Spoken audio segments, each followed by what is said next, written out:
I'm Marie Dini. Welcome to my Schaumburg kitchen.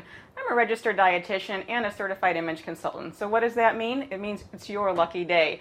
I teach people how to cook food that's healthy, nutritious, and delicious all at the same time. My area of specialty is adult weight management, so I'm always trying to find things in a recipe that I can swap out to be lower sugar, lower fat, and lower salt. If I do use fat or salt in a recipe, my daughter usually says, "Mom, what are you doing?" I said, "Don't worry, I'm using it in moderation." So that's my motto. Have you ever gone down the grocery aisle and, in the dairy case, and seen all of the new Greek yogurts that are there? It's really a big fad right now, and it's quite a nutritious product. Did you know that you could make Greek yogurt in your very own kitchen? I'm going to show you how to do that today. It's very quick and simple and easy. Here's what you're going to need. Nice big bowl to catch the liquid that's going to come out.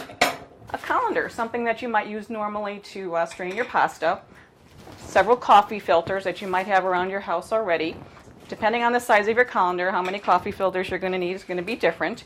And then you also want to get some plain non-fat yogurt. And I'm choosing the non-fat variety because I always like to choose something that's a little bit lower in fat to save calories. Now, when you take out fat from something, you're going to also take out flavor. Fat adds flavor to your food, so I'm going to show you after this is made how we're going to add some ingredients to it so that it helps to build up that flavor that you might be missing.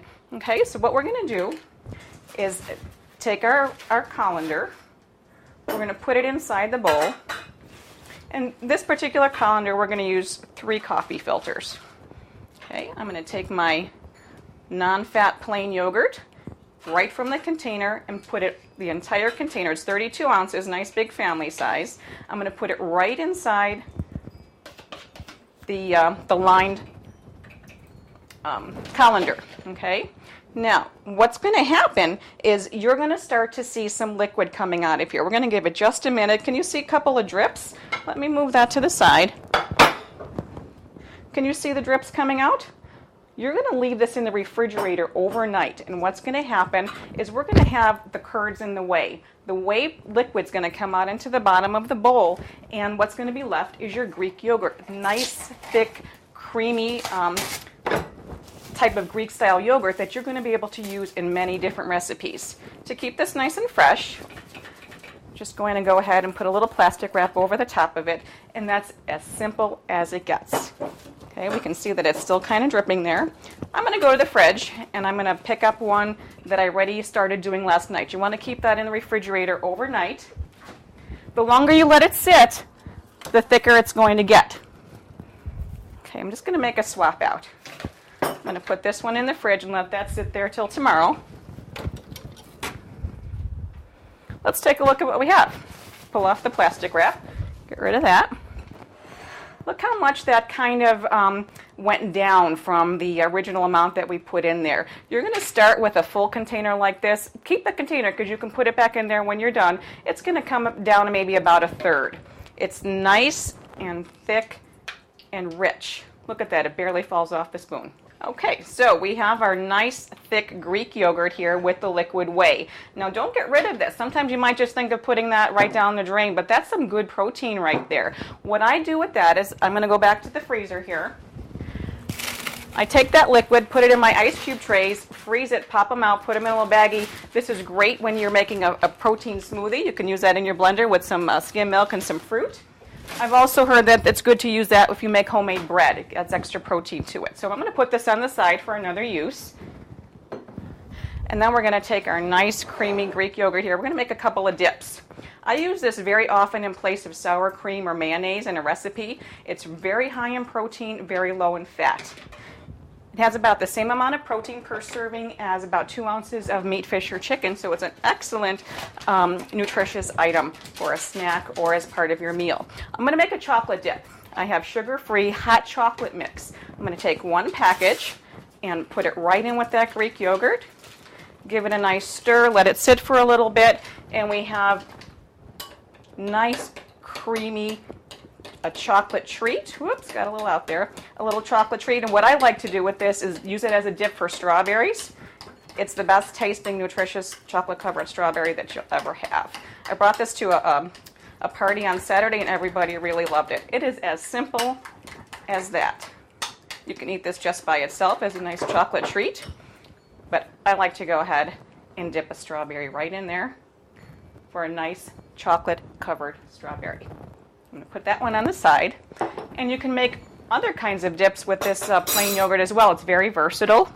I'm going to take a little bit more, and we're going to make a honey lime crema that we can use on Mexican dishes, like maybe on chili or tacos or fajitas or nachos. I'm going to sweeten up the tanginess of that yogurt just a little bit with some honey. And then I'm going to put in a little lime zest. Have you ever used a microplane before?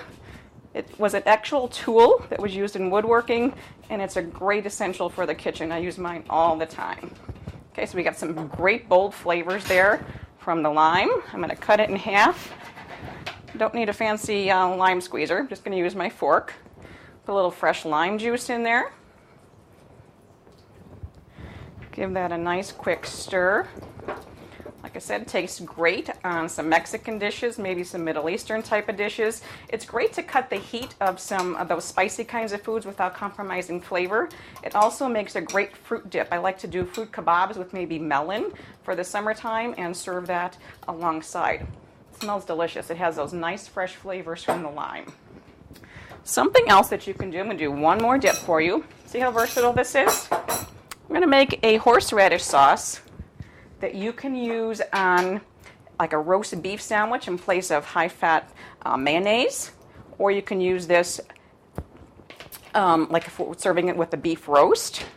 I'm going to squeeze all of the yogurt out of that paper filter. There we go. We'll just put that on the side. And what here I have is just some prepared horseradish that you can find at the grocery store. Nice bold flavor without adding extra fat. Put a little bit in there. Give it a nice stir. This, again, I said, tastes great with roast beef, or it makes a really nice dip for oven-fried zucchini slices. I like to use some panko breadcrumbs on some zucchini, pop it in the oven on a baking sheet, and use this as a nice flavorful dip. So we have our Greek-style yogurt that's homemade, easy as can be, chocolate variety with chocolate-covered strawberries, nice horseradish dip that would be a great accompaniment to a beef meal, and a honey lime crema for fruit kebabs or for Mexican or Middle Eastern type dishes. I hope you give this a try at home. Very simple, very easy, and come back and visit us again. I'd be glad to share some more information with you.